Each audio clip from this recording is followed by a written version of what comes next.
5,000 సంవత్సరాల కిందట 5000 வருடங்களுக்கு முன்பு ఒక ఉత్తరప్రదేశ్ లోపల உத்தரப்பிரதேசத்தில் ఒక మాథ్యూ అనేటువంటి వాడు ఉండేవాడు. ஒருவன் இருந்தான். అక్బర్ ఖాన్ అనేటువంటి వాడు. அக்பர் ஹான் என்பவன். அவன் பெயர் அக்பர் வான்.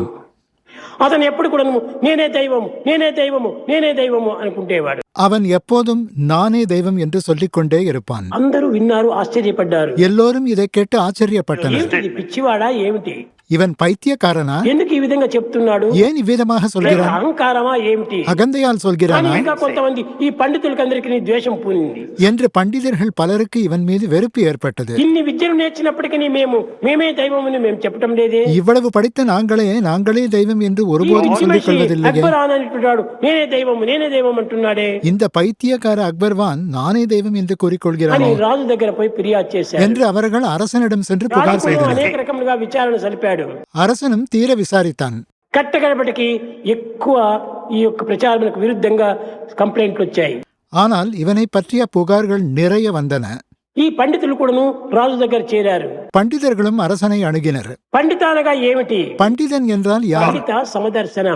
சமநிலையை கொண்டிருப்பவனே ఈ பண்டிதன். సమదర్శనం లేనటువంటి పండితులు ఈ వికారమును అభివృద్ధి పరచుకొని అతనిపై ద్వేషమును పూనుతూ వచ్చారు. சமநிலை இல்லாத பண்டிதர்கள் மனதில் வேறுபாட்டினை வளர்த்துக் கொண்டு அவன் மீது வெறுப்பை காட்டினர். రాజుకు చెప్పారు, రాజా మేము ఇలాంటి పిచ్చివాడిని ఈ యొక్క జగత్తులో పెట్టుకుంటే మేము ఈ గ్రామాన్ని వదిలిపోతాము, మీ సంస్థానమే వదిలిపోతాము అని ప్రతిజ్ఞ చేశారు. அரசனிடம், அரசே இந்த பைத்தியக்காரனை இங்கு வாழ அனுமதித்தால் நாங்கள் இந்நாட்டை விட்டே வெளியேறி விடுவோம் என்றனர். இப்போது நான் என்ன செய்ய வேண்டும் என்று அரசர் கேட்டார். దైవం అయితే కాళ్ళు కొట్టేసేయండి చూద్దాం.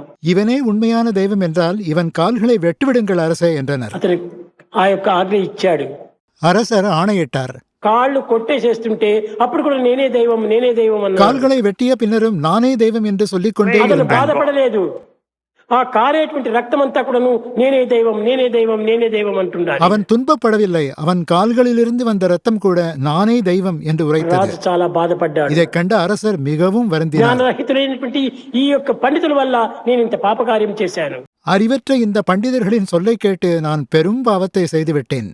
ఇతను పరమ భక్తుడు పవిత్రమైనటువంటి జీవి.